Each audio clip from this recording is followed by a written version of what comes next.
திருச்சி வானொலியின் அலைவரிசைகளில் நாம் கேட்டு இணைந்திருப்பது காலை மலரில் செவிச்செல்வத்தோடு.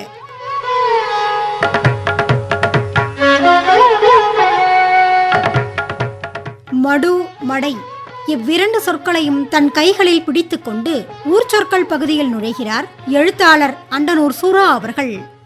நமது புதுக்கோட்டையில் கரம்பக்குடி ஒன்றியத்தில் செங்கமேடு என்றொரு ஊர் உள்ளது. இந்த ஊர் பெயரை கேட்கும் யாருக்கும் செங்கல் அடுக்கிய மேடோ என்று நினைக்க தோன்றும். அதுதான் இல்லை. பண்டைய தமிழர்கள் நீர்நிலையை பல பெயரில் அழைத்தார்கள்.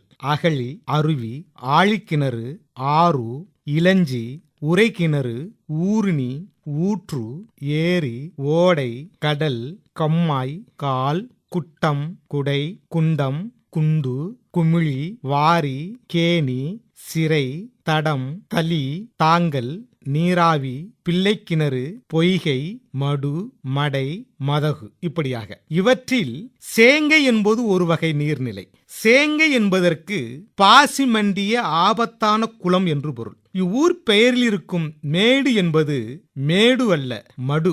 மடு என்பதற்கு பள்ளம் என்று பொருள். சேங்கை மடு என்பதற்கு பாசி மண்டிய அபயகரமான பயங்கரமான பள்ளம் என்று பொருள். இவ்வூருக்கும் அருகில் மணமேடை என்றொரு ஊர் உள்ளது. மழைக்காலத்தில் குளத்தினரை தேக்கி தண்ணீர் வெளியேறுவதற்கு அமைக்கப்படும் திறப்புக்கு மதகு என்றும் மடை என்றும் குமிழி என்றும் பெயர். மடை என்பது ஏரி குளத்திற்கு கதவு போன்றது. மழைக்காலத்தில் குளத்தின் நீரை தேக்கவும் விவசாய காலத்தில் நீரை திறந்து விடவும் பயன்படுவது. மதகு என்பது மடையின் அடுத்த நிலை. அறிவியல் பூர்வமாக ஒரு குளத்திலிருந்து நீரை திறப்பது மதகுகள் நீரை வெளியேற்றும் வேலையை செய்யும். நீரை ஒரே சீராக வெளியேற்றுவதற்கும் நீரின் போக்கை கூட்டவும் குறைக்கவும் பயன்படும் திறப்பு இது. குமிழிகள் நீரை வெளியேற்றுவதோடு ஏரி, குளம், கண்மாய்களுக்கு வந்து விழும் வண்டல்களை அகற்றிவிடும். குமிழிகள் குளம், ஏரியிலிருந்து தண்ணீர் பெரியளவு வெளியேற்றுவதற்காக அமைக்கப்படுவது. இது தவிர நீரோடி துளை என்கின்ற தொழில்நுட்பம் பாசன முறையில் உண்டு. குளத்தின் நடுவில் தொட்டி கட்டி அங்கேயிருந்து குமிழி வழியே தண்ணீரை வெளியேற்றுவது. இத்துளையை மேலிருந்தபடி திறக்கவும் மூடவும் முடியும். அவ்வாறு மூடும் கல்லுக்கு தூம்புக்கல் என்று பெயர். சுருங்கை என்கின்ற சொல் நீர்ப்பாசனத்தோடு தொடர்புடையது. இச்சொல் மக்கள் புழக்கத்தில் அருகி வருகிறது. இதற்கு குறுகிய குமிழி என்று பொருளாகும். சுருங்கை எனும் இச்சொல் மணிமேகலை இலக்கியத்தில் 12ஆம் காதையான அரவணர் தொழுத காதை என்னும் பகுதியில் இடம்பெற்றுள்ளது. பெருங்குளம் மருங்கில் சுருங்கை சிறுவழி இரும்பெரு நீத்தம் புகுவது போல என்கின்ற ஓமை வரியாக இந்த வரி இடம்பெற்றுள்ளது.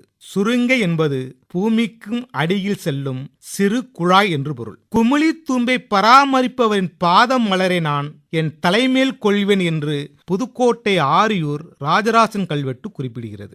இவற்றில் பண்டைய தமிழர்களின் தொடக்க தொழில்நுட்பம் என்பது மடை, அதாவது ஒரு குளத்திலிருந்து பாசனத்திற்கு தண்ணீர் திறந்து விடும் திறப்பு.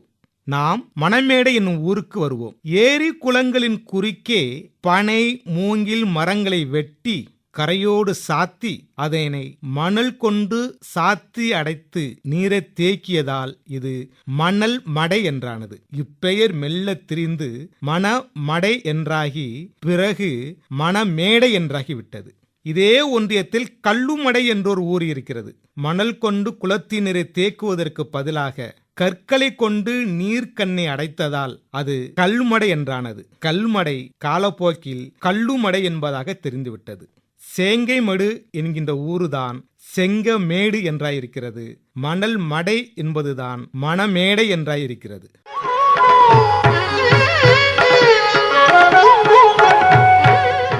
செவிச்செல்வத்தில் இதுவரை மடை, மடு இவ்விரண்டு சொற்கள் எவ்வாறு பயன்படுத்தப்படுகின்றன என்பதை எடுத்துரைத்தார் எழுத்தாளர் அண்டனூர் சூரா அவர்கள்.